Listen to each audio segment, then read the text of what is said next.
profetas que profetizaron de la gracia destinada a vosotros, inquirieron y diligentemente indagaron acerca de esta salvación, Hasta el 12.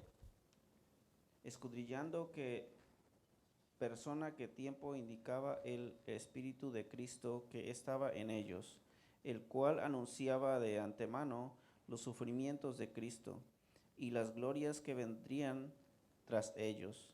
A estos les reveló que no para sí mismos, sino para nosotros, administraban las cosas que ahora os son anunciadas por los que os han predicado el Evangelio por el Espíritu Santo enviado del cielo, cosas en las cuales anhelan mirar los ángeles.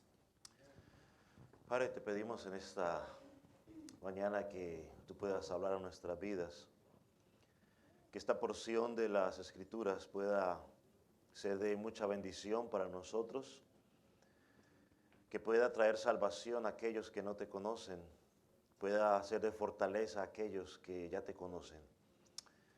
Gracias por cada corazón, por cada mente presente. Y te pedimos, oh Dios, que tu palabra no vuelva vacía. En el nombre de Jesús, amén. ¿Puede tomar asiento?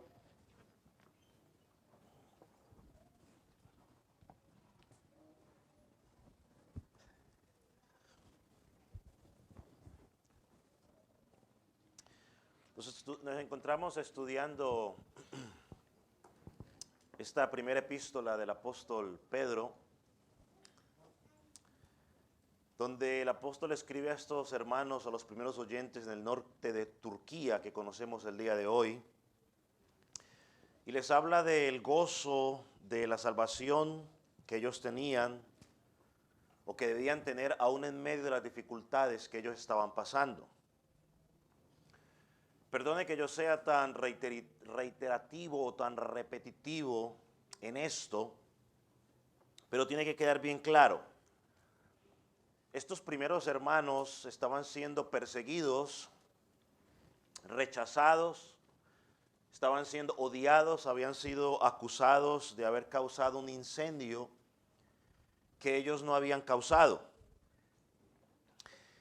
Por eso el apóstol Pedro en el versículo 1 los llama los expatriados. Así que Pedro le escribe a un grupo de hermanos que estaban pasando por situaciones completamente difíciles, dolorosas, que quizás ni usted ni yo nos podemos imaginar en este momento. Y a ellos le dice el apóstol Pedro, y por supuesto a nosotros, no importa lo mal que se pongan las cosas en esta tierra, siempre tienes que tener la esperanza de una salvación eterna. Creo que ese era el consuelo para ellos, ese debe ser el consuelo para usted y para mí, no importa la situación que estemos viviendo en este momento. Y permítame darle un panorama amplio, más amplio de lo que es la grandeza de la salvación que el apóstol Pedro habla acá. El versículo 1 les dice que son aunque son rechazados por el mundo, son escogidos por Dios. En el versículo 2 les habla del llamado a esa salvación de parte de Dios. El versículo 3 nos dice que fuimos rociados por la sangre de Cristo. El versículo 4 o en el versículo 3 también nos dice que hemos sido nacidos por misericordia de parte de Dios. El versículo 4 nos habla de que si perseveramos en esa salvación es porque somos guardados por el poder de Dios. El versículo 5 nos dice que esa salvación se completará cuando Jesucristo regrese por segunda vez. Versículo 8 y versículo 9 nos habla del gozo de la salvación. Así que no importa qué tan difícil se pongan las cosas, estimados hermanos, hay una esperanza en la salvación eterna que tenemos en Jesucristo. Ese debe ser nuestro consuelo. Y quizás antes de hablar de los versículos en sí, versículos 10, 11 y 12, hay una palabra, la palabra salvación, que no podemos pasar por alto, porque creo que es una de las palabras que más consuelo puede traer al creyente en la Escritura. Cuando hablamos de salvación, por supuesto, que estamos hablando de una salvación espiritual, es decir, el rescate del alma humana del pecado, el rescate de la muerte, el rescate del infierno. Así que la salvación es un tema importante en toda la Escritura. ¿Qué nos enseña la Escritura? Que por causa del pecado, el hombre es culpable y el hombre es responsable de su pecado. Como consecuencia del pecado,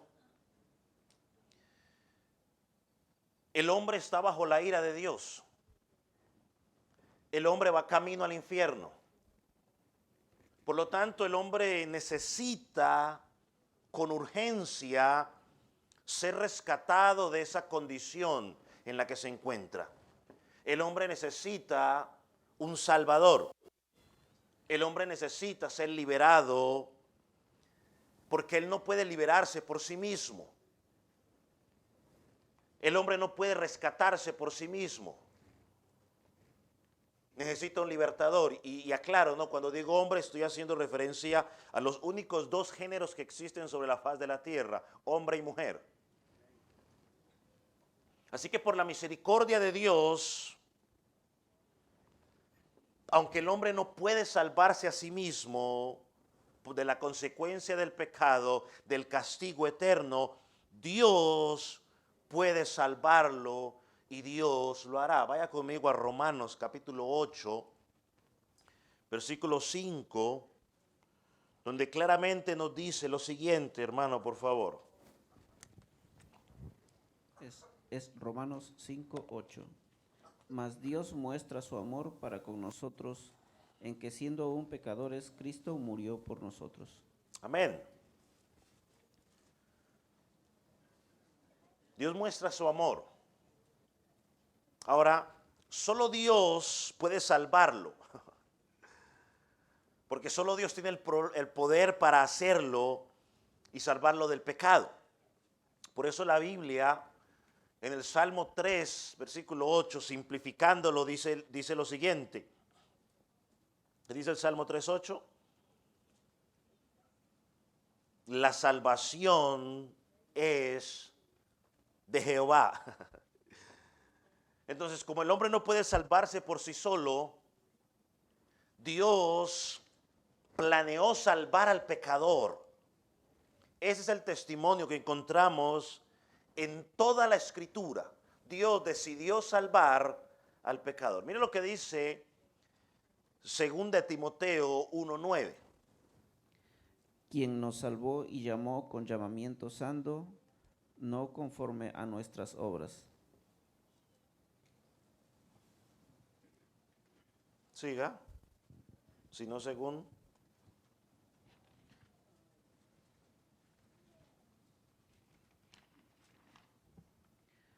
Sino según el propósito suyo y la gracia que nos fue dada en Cristo Jesús antes de los tiempos de los siglos. Amén.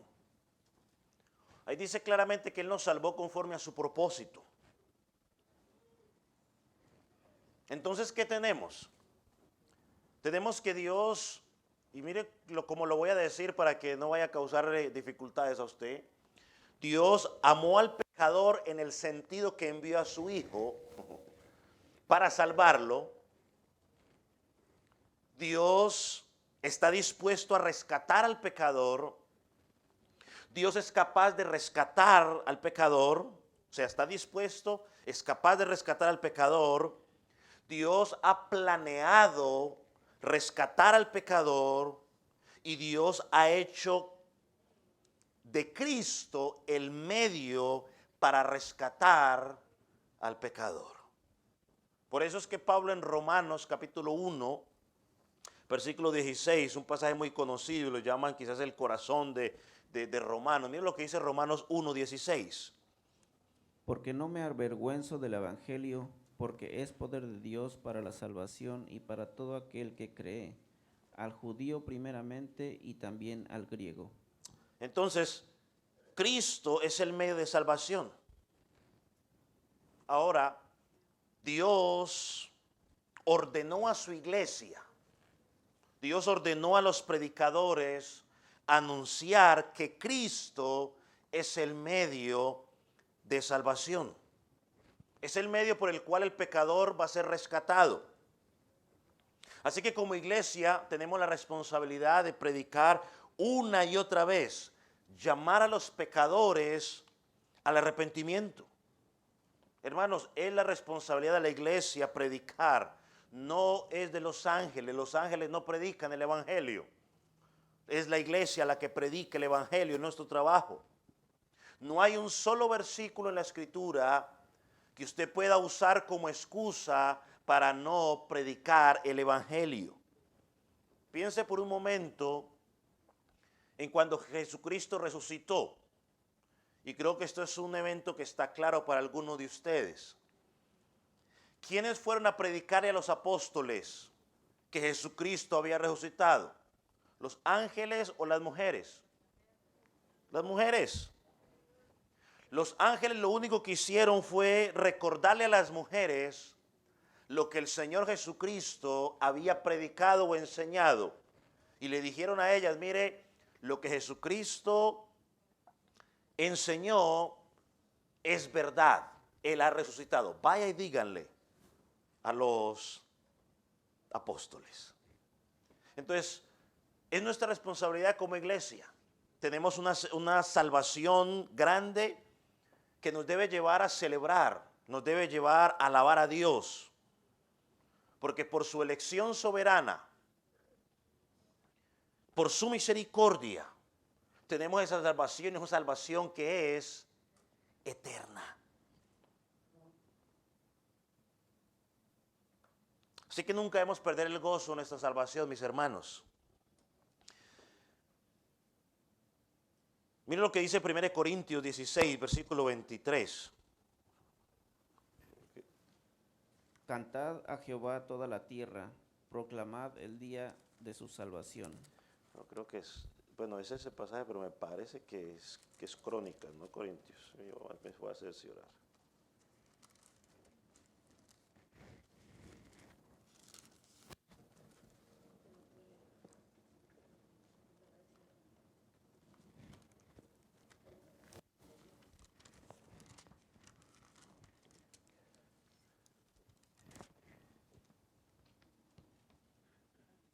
Sí, es primera para los que están tomando notas, es Crónicas, es primera de Crónicas 16, 23.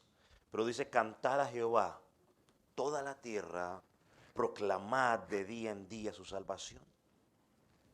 Entonces, los versículos que leímos el día de hoy, el apóstol Pedro llama a los receptores de esta carta, por supuesto nos llama a nosotros a recordar la grandeza de la salvación que tenemos en Dios. Nos llama a adorarle por esa salvación, nos llama a agradecerle a Dios por ese privilegio que nos ha dado de salvarnos eternamente. Y eso lo vimos en los versículos 3 y 4 y me gustaría que los leyéramos una vez más, ahí en Primera de Pedro, versículo 3, versículo 4, por favor, hermano. Dice, bendito el Dios y Padre de nuestro Señor Jesucristo, que según su grande misericordia nos hizo renacer para una esperanza viva, por la resurrección de Jesucristo de los muertos, para una herencia incorruptible, incontaminada e inmarcesible, reservada de los cielos para... Hermanos, esta debe ser la mayor fuente de alegría en medio de las dificultades para el creyente. Esta semana leí algo en el contexto de la escatología, o sea, de los tiempos finales, y lo acomodé un poco para el tema que estábamos tratando tanto el miércoles como hoy, porque lo podemos relacionar. Este autor decía, lo que pensamos sobre el futuro afectará en gran manera cómo vivimos el presente. Hermanos, si tenemos la mirada en la salvación eterna, en que Jesucristo resucitó, lo más lógico, si no tenemos la mirada en la vida eterna, en que Jesucristo resucitó, lo más lógico es dejar que los problemas que tenemos el día de hoy, nos derriben. Pero si creemos y tenemos la mirada en esa salvación eterna que Él tiene reservada para nosotros, en esa herencia en que Jesucristo regresará, entonces las dificultades y los problemas aquí en esta tierra no nos van a derribar. Así que, hermanos, tenemos una bendición en la salvación, pasada, presente y futura. Ahora, en los versículos 12, del 10 al 12, encontramos algo hermoso que podemos llamar la bienaventuranza de la salvación, aunque el título yo le puse celebrando nuestra salvación. En estos versículos el apóstol presenta la grandeza de la salvación desde la perspectiva no de cómo la ve Dios, sino desde la perspectiva de cómo la ven los que proclamaron esa salvación. Por ejemplo, el versículo 10 nos habla de los profetas del Antiguo Testamento que proclamaron ese mensaje. El versículo 11 nos habla desde la perspectiva del Espíritu Santo que inspiró ese mensaje. El versículo 12 nos habla de los apóstoles del Nuevo Testamento que predicaron ese evangelio. Y en el versículo 12 al final nos dice algo interesante. Nos habla del deseo o el anhelo de los ángeles en referencia a esa salvación. Entonces eso es fascinante, porque el apóstol nos presenta o nos quiere decir que la salvación fue el tema de estudio de los profetas en el Antiguo Testamento. La salvación fue el tema de inspiración del Espíritu Santo a los profetas y apóstoles. La salvación fue el tema de predicación de los apóstoles en el Nuevo Testamento. Y la salvación es el tema de interés de los ángeles. Por eso la salvación es tan gloriosa. Debemos celebrarla. Y debemos vivir en ella una vida santa, como dice el versículo 16 que estudiaremos más adelante. Sé santos porque yo soy santo. Así que si soy salvo, la mejor forma de celebrar esa salvación es vivir en santidad día a día. Así que vamos a mirar el testimonio de estos 4 testigos de la salvación. Y recuerde una vez más, el interés del apóstol Pedro es que entendamos esa grandeza y que no importa lo que esté pasando a su alrededor, no importa que el mundo se esté desmoronando a su alrededor en este momento, eso no debe afectar el gozo que hay en usted. Y lo digo una vez más, recuerde, Pedro no le está escribiendo a hermanos que están en Honolulu, Hawái, de vacaciones.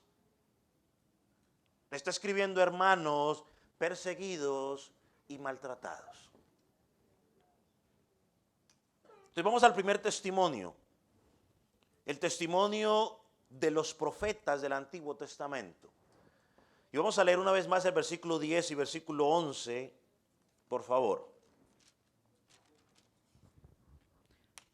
Los profetas que profetizaron de la gracia destinada a vosotros, inquirieron y diligentemente indagaron acerca de esta salvación, escudriñando qué persona y qué tiempo indicaba el Espíritu de Cristo que estaba en ellos.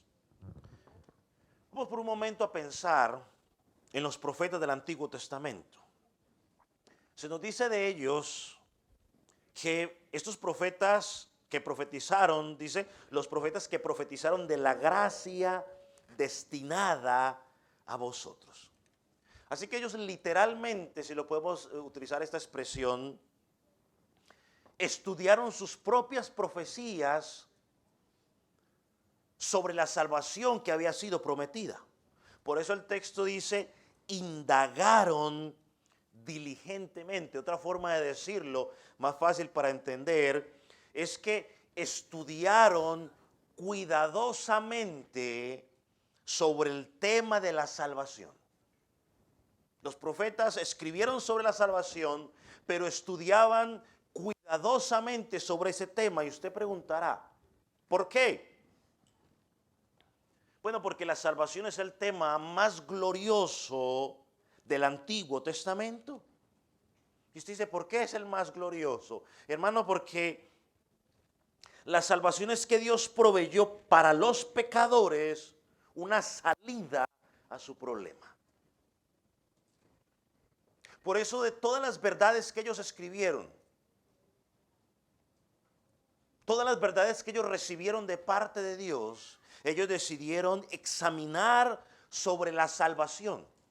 Interesante porque el versículo dice sobre qué persona. ¿Esa qué persona es quién?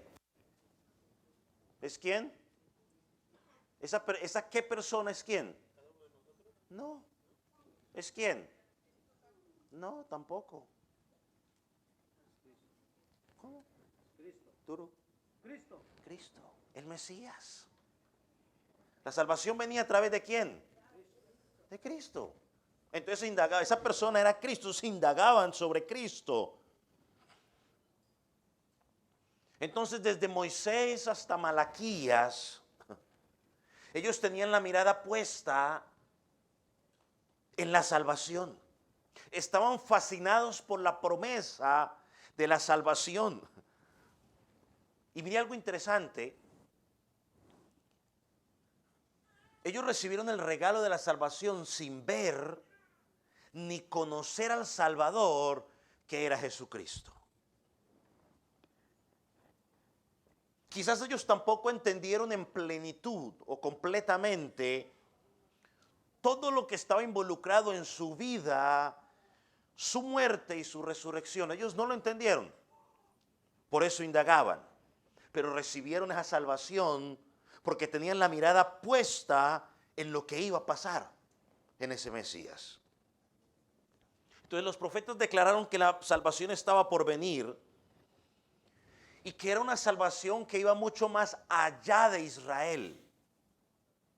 Era una salvación que iba a involucrar a todas las naciones de la tierra. Voy a ver cómo lo digo para que no suene.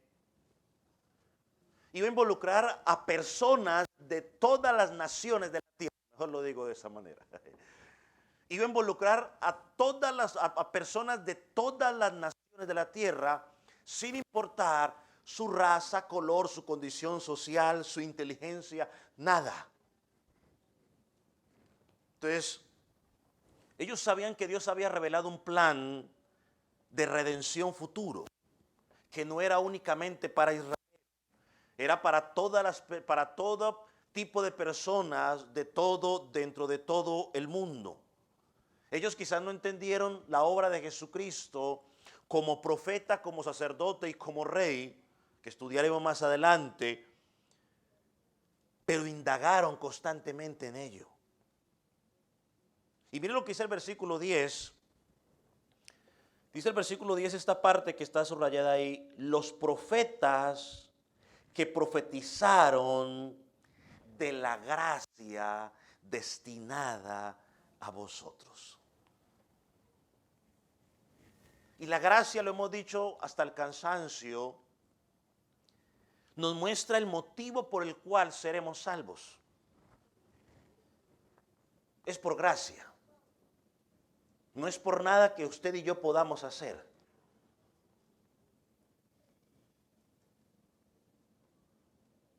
Así que estos profetas estaban fascinados en saber que Dios había prometido una salvación que era por gracia, que iba a abrazar a todas las nacionalidades dentro de esta tierra. Y a veces nosotros pensamos que en el Antiguo Testamento no había gracia o no había misericordia. A veces pensamos en el Antiguo Testamento como pura ley, ley y solamente ley, pero no. La misericordia de Dios se revela aún en el Antiguo Testamento, porque Dios en su naturaleza es misericordioso. Déjeme leerle algunos ejemplos. Hay varios, pero por tiempo mencionaremos poco. Vaya a Éxodo capítulo 22, versículo 26 y 27. Éxodo 22.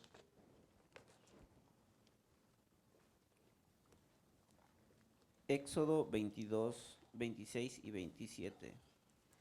dice, si tomares en prenda el vestido de tu prójimo, a la puesta del sol se lo devolverás, porque solo eso es su cubierta, es su vestido para cubrir su cuerpo. ¿En qué dormirá? Y cuando él clamare a mí, yo le oiré, porque soy misericordioso. Entonces Dios está dando la ley y le dice, si tienes que tomar la capa de tu prójimo en prenda por causa de alguna deuda, cuando caiga el sol, regrésasela. ¿Y por qué tiene que regresársela? Bueno, porque la van a necesitar para cubrirse en la noche. Y él añade, y lo harás porque yo soy misericordioso. Cuando usted lee los salmos, usted encuentra que los salmos hacen una y otra vez referencia a ese atributo de Dios. Dios es misericordioso. Los profetas sabían que Dios era misericordioso. Vamos a pensar en una historia que usted y yo conocemos mucho, que desde los que llevamos mucho tiempo en la iglesia cristiana o desde pequeños quizás nos la enseñaron, y es Jonás. ¿Recuerdan? Todos hemos escuchado a Jonás. Jonás fue enviado a predicar ¿a dónde? A Nínive. Dios le dijo a Jonás, Jonás, predica para que los de Nínive se arrepientan de su pecado. Pero Jonás tenía otro plan. Jonás dice, pues yo no voy a ir, y yo me voy a ir, ¿a dónde se fue? A Tarsis. No quiero nada, me voy. Entonces Dios, como es un caballero, entonces dijo, bueno, voy a respetar la decisión de Jonás y me voy a buscar otro profeta. ¿Cierto? No. Dios, ese cuento no. Dios dijo, no señor, yo lo escogí a usted y lo voy a traer a usted. Fue y usted conoce la historia. Jonás fue y predicó, y cuando Jonás predicó, ¿qué pasó? Hubo arrepentimiento. Ahora, vaya conmigo a Jonás capítulo 4, versículo 2. No voy a leer toda la historia porque usted la conoce, pero quiero para que usted miramos que los profetas sabían esa misericordia. Miren lo que dice Jonás capítulo 4, versículo 2, por favor. Y oró Jehová y dijo, y oró a Jehová y dijo, ahora, oh Jehová, ¿no es cierto lo que yo decía estando aún en mi tierra? Por eso me apresuré a huir a Tarsis, porque sabía yo que tú eres un Dios clemente y piadoso, tardo en enojarte y de grande misericordia, y que te arrepientes del mal. Amén. Jonás dice, yo no quería ir, porque yo sabía que si les predicaba y se arrepentían, tú los ibas a perdonar, porque eres tardo en enojarte, eres grande en misericordia y te arrepientes del mal. Entonces en el Antiguo Testamento no había duda de la grande misericordia de Dios. Así que si usted es de los que piensa que el Antiguo Testamento era pura ley, no. Él siempre ha sido misericordioso. Y cuando piensa que estamos en el Nuevo Testamento, no, es pura gracia, gracia, gracia. No, Él también sigue siendo ley. O sea, las dos cosas no se eliminan la una a la otra. Vaya a Isaías 45, versículo 20 al 21, por favor. Isaías 45, 20, 21. Isaías 45, 20, 21 dice así, reuníos y venid, juntaos todos los sobrevivientes de entre las naciones. ¿No tienen conocimiento aquellos que erigen el madero de su ídolo y los que ruegan a un Dios que no salva? Proclamad y hacerlos acercarse y entren todos en consulta. ¿Quién hizo oír esto desde el principio y lo tienen dicho desde entonces, sino yo Jehová? Y no hay más Dios que yo, Dios justo y salvador, y ningún otro fuera de mí. Amén. Aquí comenzamos a ver cómo el profeta Isaías anuncia la salvación de Dios a todas las naciones. El profeta Isaías estaba proclamando que las naciones doblarían su rodilla, creo que lo cantamos hace un rato, que doblarían su rodilla ante Dios.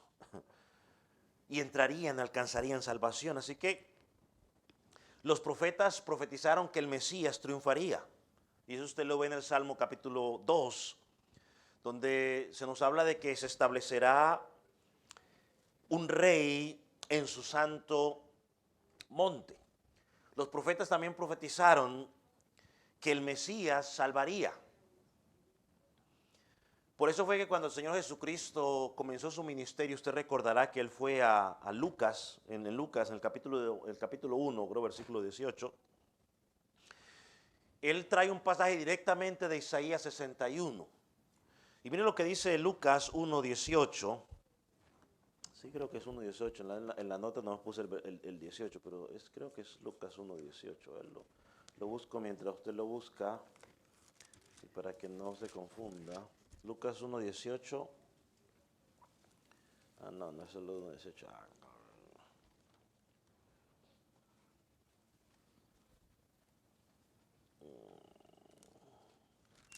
Es 4:18, ya que me acuerdo. 4 veces 4:18, ya el pastor está adivinando. No, es 4:18. Sí, es 4:18, ya está. 4:18. Dice, el Espíritu del Señor está sobre mí, por cuanto me ha ungido para dar buenas nuevas a los pobres. Me ha enviado a sanar a los quebrantados de corazón y a pregonar libertad a los cautivos y vista a los ciegos, a poner en libertad a los oprimidos, ¿Y el 19? a predicar el año agradable del Señor. Hasta ahí. Esa es una profecía mesiánica que hablaba de la venida del Salvador que salvaría. Y dice Jesús dice la Escritura que luego Jesús cerró el libro y dijo: hoy se ha cumplido esta Escritura delante de ustedes. Entonces los profetas del Antiguo Testamento dijeron que Él sufriría, pero que Él triunfaría al final. Ahora vaya conmigo a Romanos 9, 24, 25, donde pues los apóstoles comienzan también a hacer alusión a esas profecías del Antiguo Testamento. Romanos 9, 24. Romanos 9, 24 y 25, a los cuales también ha llamado esto, es a nosotros, no solo de los judíos, sino también de los gentiles, como también en Oseas dice, llamaré pueblo mío al que no era mi pueblo y a la no amada amada. Y lea el versículo 27. 33, del capítulo 9, versículo 33.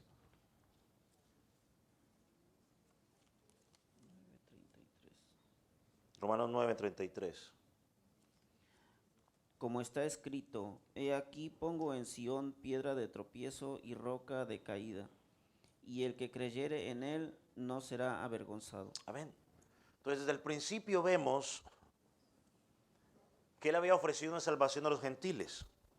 Usted y yo podemos ir, no lo vamos a ir ahora por el tiempo, pero si usted va a Romanos capítulo 10, versículo 11, usted va a ver que Él cita a Isaías 26, 16. Si va al versículo 13, el apóstol Pedro cita a Joel capítulo 2. Si va al versículo 20, el apóstol cita a Isaías 65. Entonces, vemos que los apóstoles citaban a Moisés, a Joel, a Oseas, a Isaías. Todos predicaban de una gracia que vendría y que se iba a expander o que iba a alcanzar a todas las naciones de la tierra, a personas de todas las naciones de la tierra, y que no era únicamente para los judíos.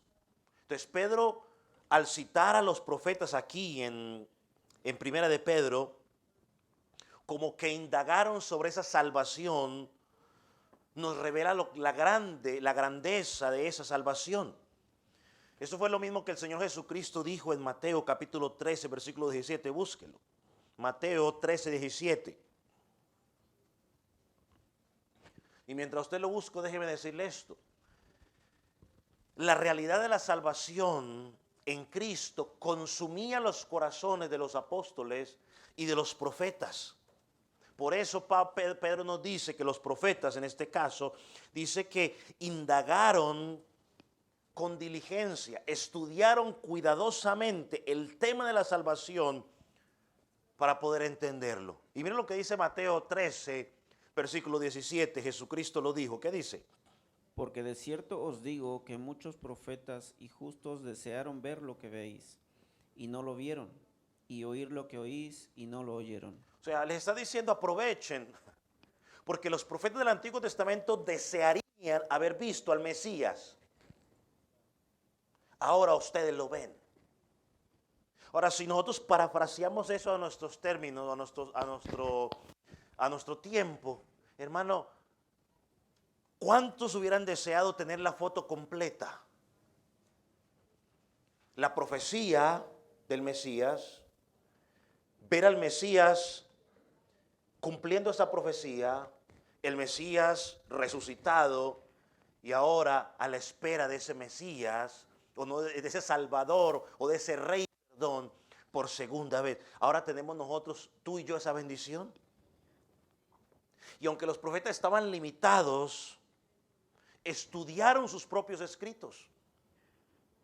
¿Qué estudiaban? Bueno, ya lo dijimos en el versículo 11, dice, escudriñaron qué persona y qué tiempo indicaba. Y entienda por favor, esto no era un estudio intelectual,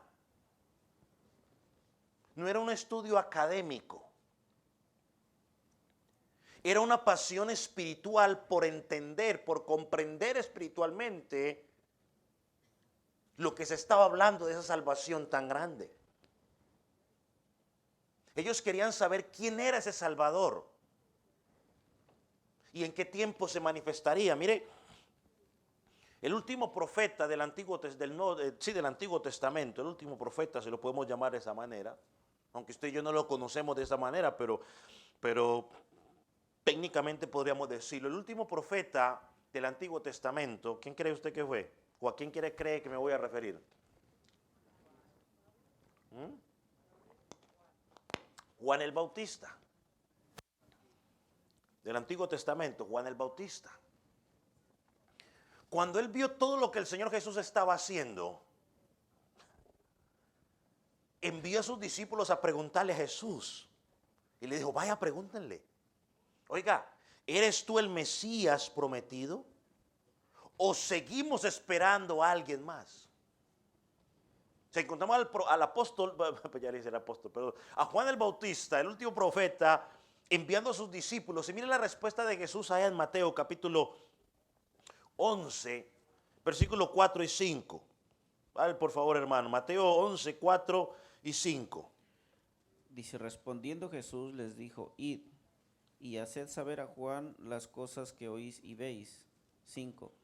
Los ciegos ven, los cojos andan, los leprosos son limpiados, los sordos oyen, los muertos son resucitados y a los pobres es anunciado el evangelio. Y bienaventurado es aquel que no halle tropiezo en mí. En otras palabras, lo que Jesús le está enviando a decir a Juan el Bautista es, todo lo que se está viendo es el cumplimiento en mí, soy el Mesías. Y díganlo y él lo entenderá. Entonces, el primer testimonio que encontramos sobre las grandezas de nuestra salvación lo vemos en el deseo que había en los profetas de indagar sobre esa salvación. El segundo testimonio que encontramos es el testimonio del Espíritu Santo.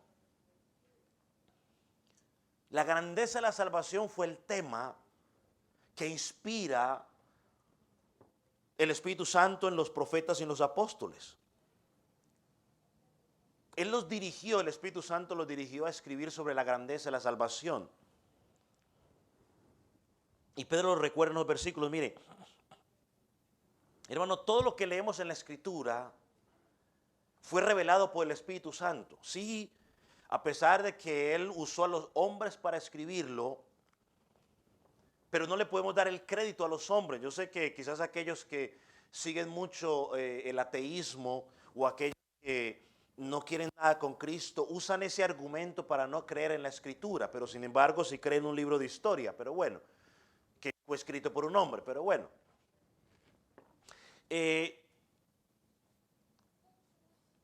Fue inspirado por el Espíritu Santo les dijo lo que escribieran. Por eso es que la Biblia en 2 Timoteo 3:16, que muchos conocemos, dice que toda la Escritura es inspirada por Dios. Es decir, que la Escritura fue soplada por Dios. Fue o nació en el corazón ¿de quién? De Dios, y la puso en el corazón del hombre para que el hombre lo escribiera. Entonces Pedro lo que nos está diciendo, y de hecho, segunda de Timoteo 3:16, pues está apuntando a los escritos, ¿no?, que se habían dicho en el Antiguo Testamento. Entonces Pedro dice que esos profetas realmente querían entender la persona y el tiempo que el Espíritu Santo, que el Espíritu de Cristo que estaba en ellos les indicaba que escribieran. Porque eso es lo que dice el pasaje. Escudriñaran qué persona y qué tiempo indicaba el Espíritu de Cristo que estaba en ellos. Y miren lo que, es más, leámoslo completo, hermano, léame el versículo 11, por favor. Dice, escudriñando qué persona y qué tiempo indicaba el Espíritu de Cristo que estaba en ellos, el cual anunciaba de antemano los sufrimientos de Cristo y las glorias que vendrían tras ellos. Ahora, aquí hay dos elementos interesantes: los sufrimientos de Cristo y la gloria que vendría. Esa gloria que vendría incluye, y de hecho el miércoles quizás hablemos un poco de ello, incluye la muerte de Cristo, su resurrección, su ascensión y su regreso por segunda vez. Estos eran los aspectos que indagaban los profetas y que el Espíritu Santo los motivó a escribir. Miren lo que dice un comentarista sobre esto. El hecho de que Pedro usara la frase Espíritu de Cristo que está en ellos, Romanos 8:9, demuestra que el Cristo eterno e inseparable del Espíritu Santo obró desde el interior de los escritores del Antiguo Testamento para registrar la revelación infalible de Dios. Esa fue la razón por la cual Pedro, en 2 de Pedro capítulo 1, versículo 2, escribió lo siguiente. Miren lo que dice 2 de Pedro 1, 22.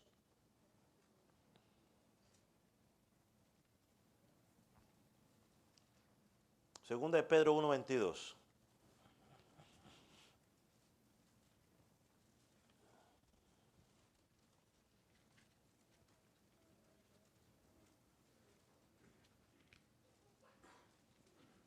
¿Lo tiene? 1:21, perdón. ¿Yo dije 22? No, 1:21. Ah, ¿por eso no lo encontraban? Ah, ok. El 1:21. Dice, porque nunca la profecía fue traída por voluntad humana, sino que los santos hombres de Dios hablaron siendo inspirados por el Espíritu Santo. Amén. Entonces, vemos el testimonio de la salvación desde la perspectiva del Espíritu Santo. Y miren lo que dice el versículo, por ejemplo, fíjense en el versículo 12, allá en 1 de Pedro.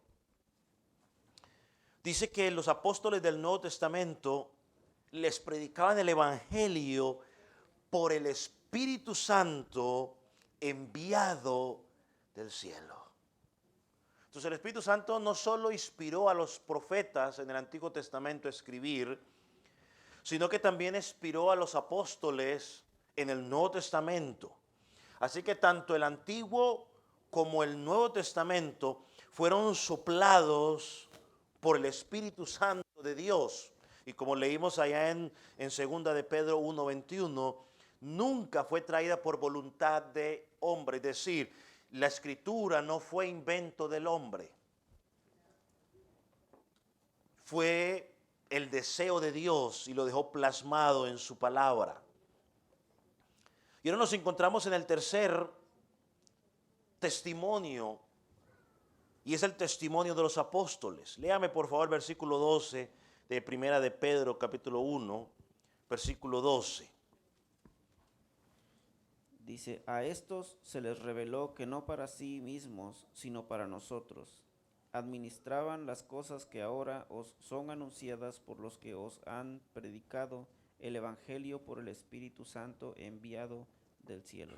Ahora, donde dice administraban las cosas, esa palabra las cosas, entiéndase por favor que está haciendo referencia a qué? A la gracia de la salvación que ha de venir, al sufrimiento de Cristo, a la gloria del Mesías. Todo lo que se inspiró en el Antiguo y en el Nuevo Testamento. Pero Pedro dice que los apóstoles, lo dice aquí, perdón, no dice apóstoles, dice, han predicado el Evangelio, los predicadores. Intuimos o está implicado que esos predicadores eran ¿quiénes? Pues los apóstoles del Señor Jesucristo. Ellos predicaron el Evangelio. Hermanos, y de la misma manera como los apóstoles no se cansaron de predicar el Evangelio, tú y yo no debemos cansarnos de predicar el Evangelio. No debemos cansar de proclamarlo. Miren lo que Pablo, dijo sobre el Evangelio. Primera de Corintios 2:2, por favor. Primera de Corintios 2:2. Primera de Corintios 2:2.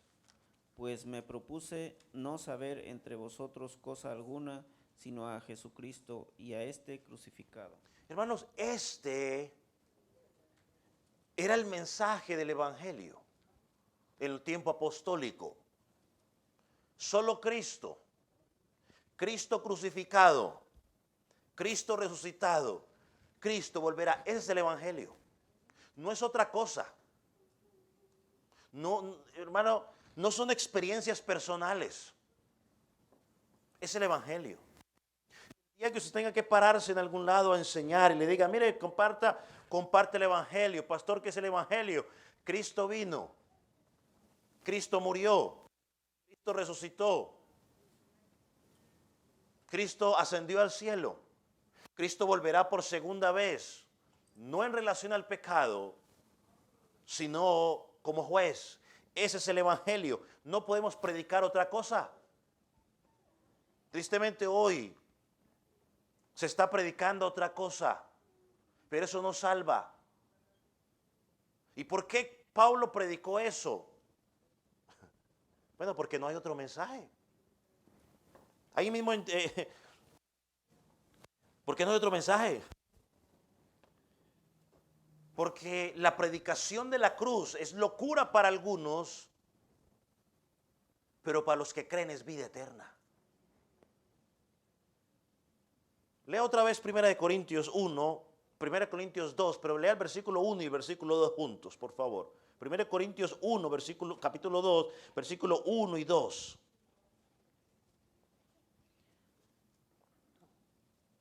Dice, pues me propuse no saber entre vosotros cosa alguna, sino a Jesucristo y a este crucificado. No, el 1, lea el 1 también.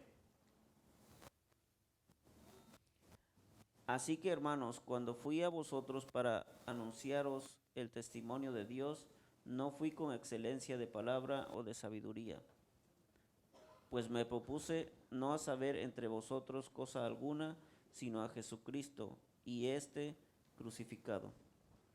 No fui con excelencia de palabra ni con sabiduría.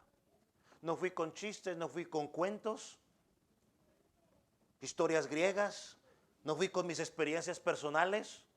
Fui a exponer a Jesucristo y crucificado. Y cuando yo digo, aclaro, ¿no? Cuando yo digo el Evangelio es Cristo que murió, resucitó y regresó, lo estoy sintetizando, ¿no?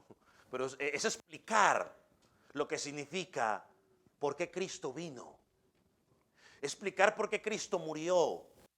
Explicar por qué Cristo tuvo que estar muerto. Explicar por qué Cristo resucitó. y explicar que Cristo regresará, ¿no? Ese era el mensaje que apasionaba a los apóstoles, al punto que los apóstoles dieron su vida por ese mensaje. ¿Usted estaría dispuesto a dar su vida por ese mensaje? Ellos estuvieron dispuestos a dar su vida por el mensaje de la cruz de Cristo, un Cristo que murió, que fue azotado, que fue maltratado. Ellos dieron su vida al punto de que todos, absolutamente todos, fueron asesinados por causa del evangelio. Déjeme leerle rápidamente algunas de las tradiciones más populares dentro de la historia de la iglesia sobre la muerte de los apóstoles. De Jacobo dice que Herodes lo mató a espada, dice que posiblemente lo decapitó, le mochó la cabeza. El apóstol Pedro dice la tradición que fue crucificado cabeza abajo. Mateo dice que sufrió martirio en Etiopía por una herida de una espada. Juan dice que murió, ese fue el único que murió de viejito. En lo que conocemos hoy como Turquía, Juan murió por causas naturales, diríamoslo así. Santiago, el hermano de Jesús, aunque no era conocido oficialmente como un apóstol, pero era un líder prominente dentro de la iglesia en Jerusalén, dice que fue arrojado de una altura de 30 metros desde el pináculo del templo, porque no se rehusó a negar su fe en Jesucristo. Y cuando lo tiraron, descubrieron que quedó vivo de la caída. Dice que los enemigos lo golpearon con garrotes hasta matarlo. Bartolomé, también conocido como Natanael, que fue misionero en Asia, dice que fue martirizado por predicar en Armenia, donde fue azotado con un látigo hasta morir. O sea, le dieron latigazos hasta que lo mataron a punta de latigazo. ¿Sabes lo que es eso? Tomás dice que fue traspasado por una lanza en la India durante uno de sus viajes misioneros cuando estaba estableciendo una iglesia allá. Matías, el que fue escogido para reemplazar a Judas Iscariote, fue apedreado y luego decapitado, le mocharon la cabeza. El apóstol Pedro fue torturado después.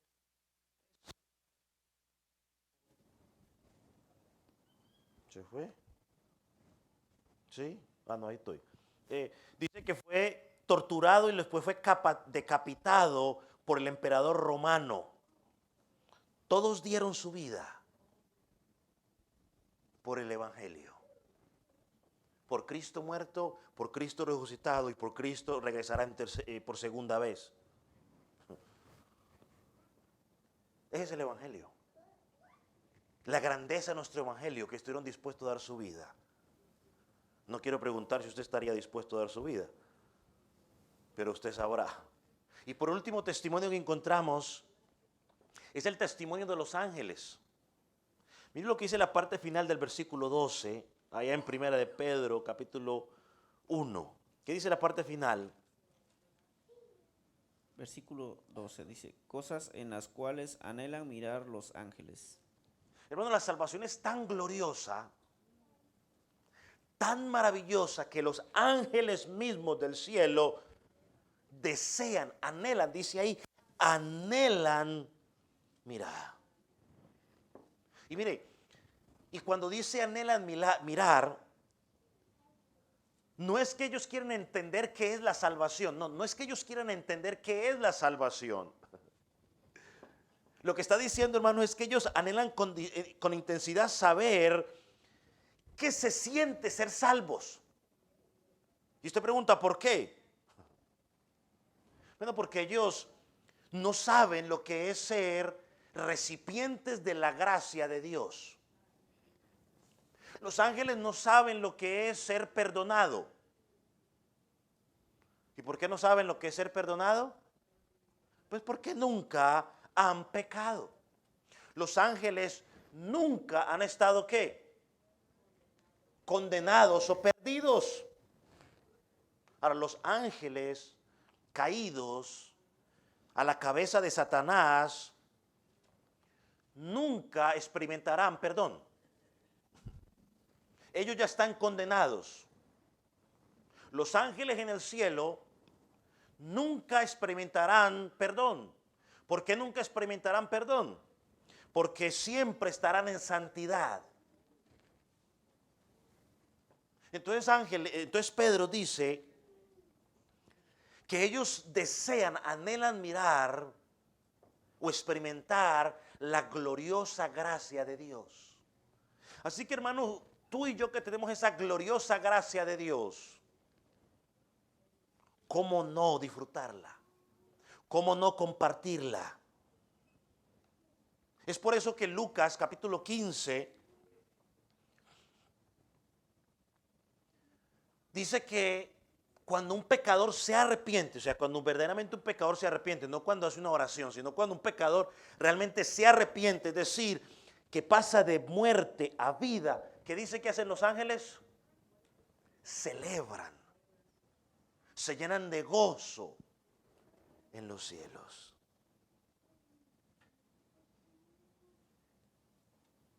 Qué glorioso es esto. Esa es la grandeza de la salvación. Y sabe que hay otros aspectos de la salvación que son maravillosos, que son tan maravillosos que yo quiero mencionarlos rápidamente. El apóstol Pedro no los menciona aquí, pero yo creo que están implícitos en lo que él está diciendo. Y el primero es la adopción. ¿Qué es la adopción? Bueno, donde tú y yo hemos sido declarados ¿qué? Hijos de Dios. Miren lo que dice Primera de Juan 3, versículo 1. Primera de Juan 3, 1. Mirad cuál amor nos ha dado el Padre para que seamos llamados hijos de Dios. Amén. Es tan grande esa salvación que ahora somos hijos de Dios. Nos llamó para ser sus hijos. Si usted sigue leyendo ahí en 1 Juan dice, todavía no se ha manifestado lo que debemos ser. Así que aquí podemos hablar de lo que se conoce como la paternidad, la verdadera paternidad, no la que se han inventado hoy, donde que el pastor es el papá de todos. No, eso es una falacia. Esta es la verdadera paternidad espiritual. O sea, en un momento éramos huérfanos, pero cuando llegamos a Cristo, Él nos adoptó, por su gracia fuimos adoptados. Ahora pertenecemos a la familia de Dios y ya no voy a poder dejar de ser desadoptado, no, soy su hijo. Así que ahora tenemos, si estás en Cristo, tienes un padre, no el pastor, sino tu Padre Celestial. Esa es la grandeza de la salvación. Por lo cual debemos celebrar constantemente. Si usted por alguna razón fue huérfano y no pudo disfrutar del amor de un padre y de una madre, por las razones que hayan sido, Jesucristo, hoy si estás en Cristo tienes al Padre que te ama con un amor eterno y te ha hecho parte de su familia. Y yo quiero aclarar algo que siempre he enseñado en esta congregación y lo seguiré enseñando al menos mientras yo sea el pastor. Si no es que yo me vaya, pues ya no seré responsable. Pero mientras sea el pastor lo seguiré enseñando. La vida espiritual no se pasa de padre a hijo. Si yo hoy estoy en Cristo, no tiene nada que ver con mis padres. Ellos lo único que hicieron fue enseñarme que fue su responsabilidad, pero si yo estoy en Cristo, es por obra de Cristo. Muchos de nosotros tenemos nuestros hijos en casita, en algunos casos bien portados, pero espiritualmente están perdidos.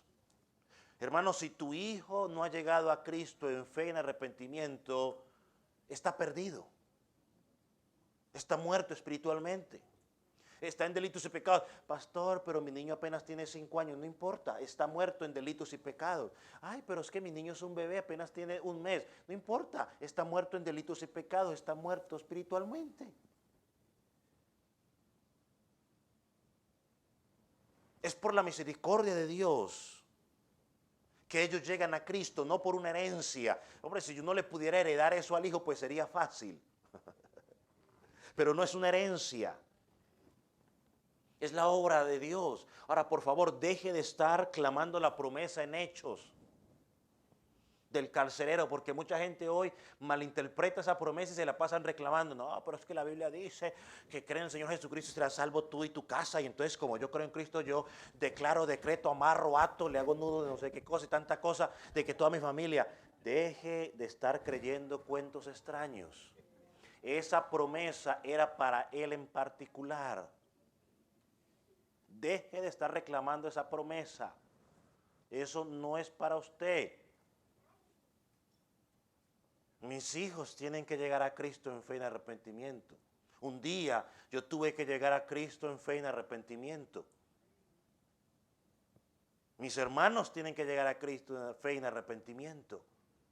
No importa que el papá ya es pastor, que el hermano sea pastor. Ah, no, ya le hicieron ellos dos, porque imagínense.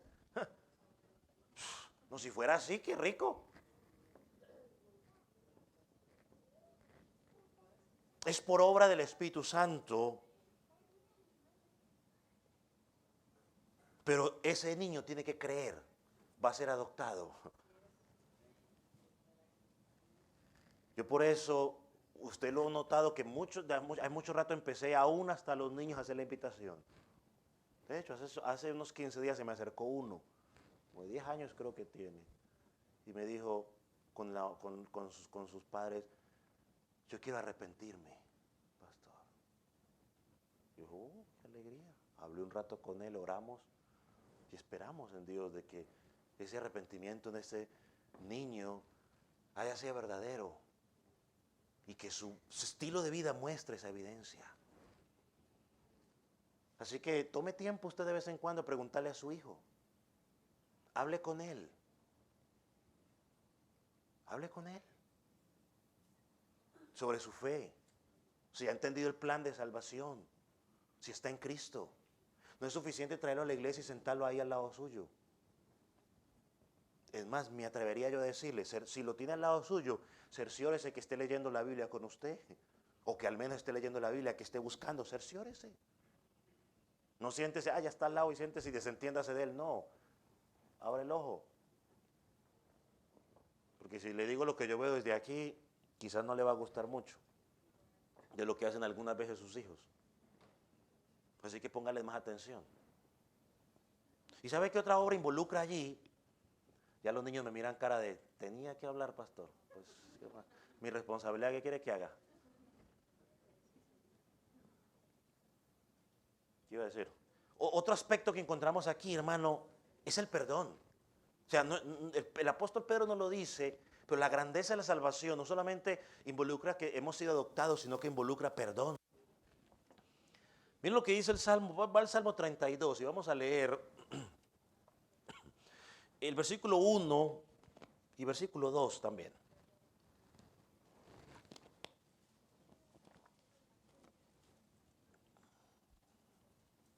Salmo 32, versículo 1 y versículo 2.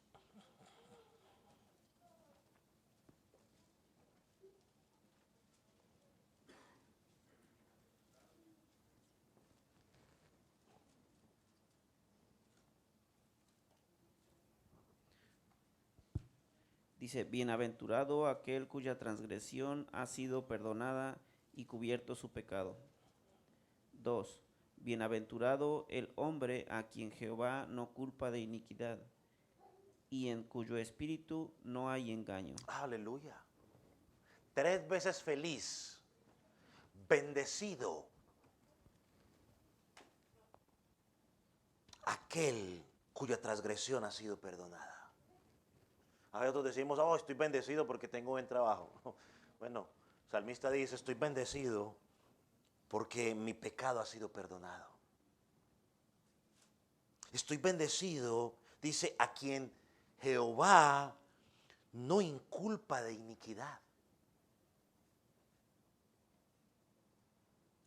Yo no sé si usted conoce un juego, yo creo que pronto, quizás hoy no sea muy popular, pero en mi tiempo era popular ese juego donde uno empezaba como a escribir en una pantallita cositas, chun, chun, chun, chun, chun, chun, chun, chun, chun, chun, iba diseñando cosas, y luego si a usted no le gustaba, usted hundía un botoncito y se borraba todo. O le bajaba una cosita así y se borraba otra y usted empezaba a escribir o lo hacía por algún lado. Bueno, hermano, esa es la obra gloriosa de la salvación. Que cuando tú y yo llegamos a Cristo, Cristo con mi vida de pecado hizo...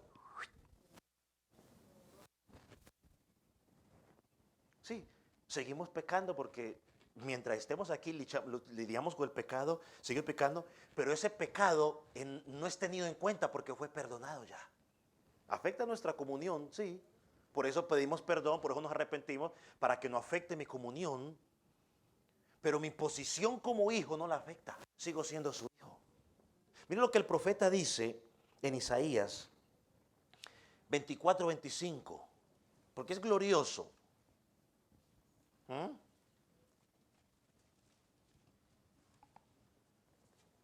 Isaías 43. Isaías 43, Oh, sí, 25. Póngalo, por favor. Isaías 43, 25 dice así: Yo soy el que borro tus rebeliones por amor de mí mismo, y no me acordaré de tus pecados. Aleluya. ¿Por qué borró sus rebeliones o tus pecados? ¿Porque usted era muy bueno? Ahí dice, yo soy el que borro tus rebeliones. ¿Por causa de qué? ¿Por amor de qué? ¿Por amor a mí? ¿Por amor a quién? A Él mismo. O sea, por amor a mí. O sea, no a mí, sino a Él. O sea, Él, Dios dice, por amor a mí, dice Él. Y no me acordaré de tus pecados. Pastor, un momentico. ¿Significa de que Dios le dio amnesia? No. Lo que está diciendo ahí es que Dios decide no acordarse más de tu pecado. Entonces cuando usted perdona a alguien y usted dice, ya lo perdoné, yo voy a decidir, yo voy a recordar si de pronto fue una, digamos, un ejemplo, ¿no? Un día me pegó mi hermano una pedrada a mí aquí en la cabeza. Entonces, yo recuerdo el golpe, ¿no? Yo no lo voy a olvidar porque eso quedó grabado en mi mente, siempre lo voy a recordar. Pero decidí perdonarlo, es decir, no voy a reclamarle a mi hermano constantemente por lo que me hizo. Eso es decidir perdonar. El hermano me pudo haber hablado mal de mí, ok, yo voy a recordar que él habló mal de mí, pero yo decido perdonar eso, es decir, yo no voy a andar reclamándole, esta es la tercera vez, recuerda que la otra vez te perdoné. Recuerde que me dijiste hace 2 años, hablaste mal de mí. Algunos que todavía la pagan dicen que han perdonado, pero no quieren ver al hermano ni en pintura. No sé qué clase de perdón sea esa, pero bueno, según ellos. Miren lo que dice Ezequiel 38:17. Ezequiel 38:17. Isaías 38, 17. ¿Isaías? Sí. Es Isaías, bueno, Isaías. ¿Por qué puse Ezequiel entonces? Isaías 38:17. Ok. Dice, he aquí amargura grande me sobrevino en la paz, mas a ti agrando librar mi vida del hoyo de corrupción, porque echaste porque echaste tras tus espaldas todos mis pecados. Amén.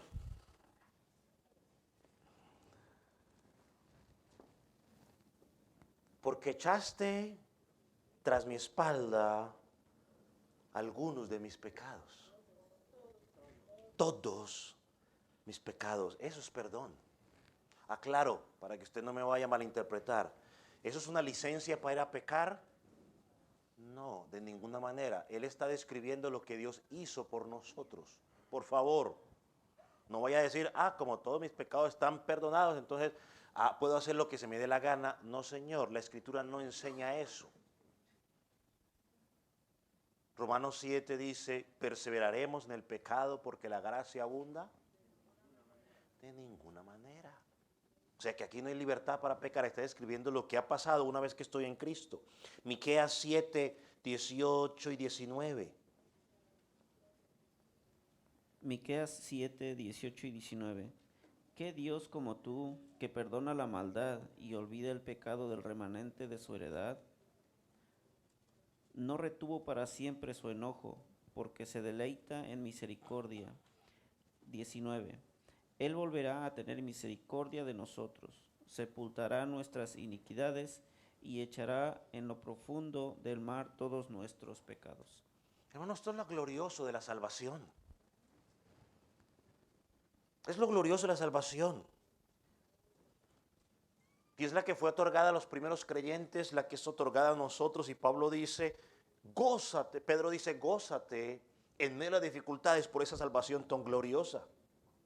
Ahora, ¿cómo respondemos? Hermano, la salvación es gratis para ti y para mí, pero le costó a Cristo. ¿Qué le costó a Cristo? Sufrimiento. Le costó su vida. Le costó entregarse. Entonces, si estás sin Cristo, estimado joven, estimado niño, no importa que venir a la iglesia no te hace cristiano. Tienes que entender que necesitas salvación. Que si no estás en Cristo, estás bajo la ira de Dios. No puedes salvarte a ti mismo. No hay esperanza aparte de Cristo. Aparte de lo que Jesucristo hizo en la cruz del Calvario. Tienes que arrepentirte. Tiene que haber un cambio de mente, un cambio de dirección.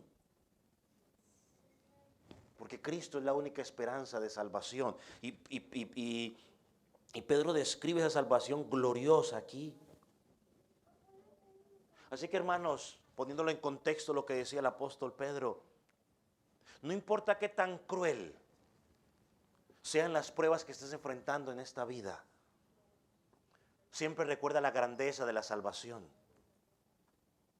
Una salvación que los profetas estudiaron, una salvación que inspiró el Espíritu Santo, una salvación que testificaron los apóstoles y una salvación que los ángeles están interesados en entender. Así que, hermano, no deje que las excusas ridículas que muchas veces salen por allí lo alejen de Jesucristo.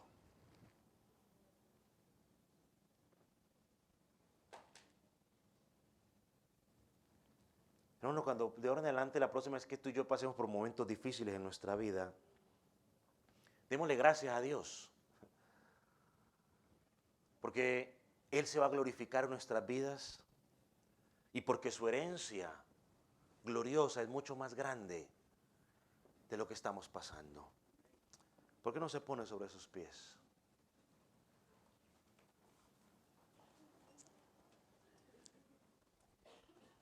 Y ahí donde está, yo quiero que le dé gracias al Señor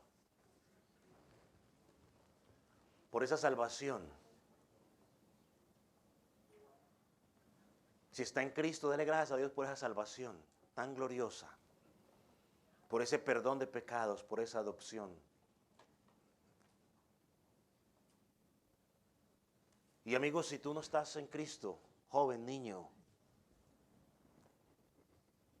hoy te hago una vez más ese llamado. Tienes que venir a Cristo en fe y en arrepentimiento.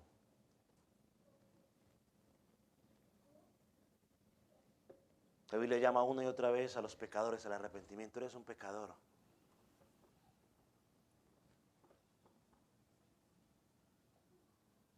Señor, oro para que seas tú quitando esa venda que hay en los ojos de aquellos que no te pueden ver. Esa venda donde les hace creer que no son pecadores, que ellos están bien. Y te pido, Señor, que ellos puedan alcanzar salvación. Que ellos entiendan que son pecadores y necesitan un Salvador. Y que hoy puedan clamar por fe, por arrepentimiento. Y que en su vida se puedan ver esos frutos de evidencia. Esas evidencias de que están en ti. Señor, yo oro por aquellos que ya están en ti para que cada día puedan ser afirmados Y que de la misma forma como los apóstoles murieron por proclamar esa verdad del Evangelio, hoy nosotros podamos proclamar tu Evangelio con pasión, con entrega. Gracias, mi Señor, en el nombre de Jesús.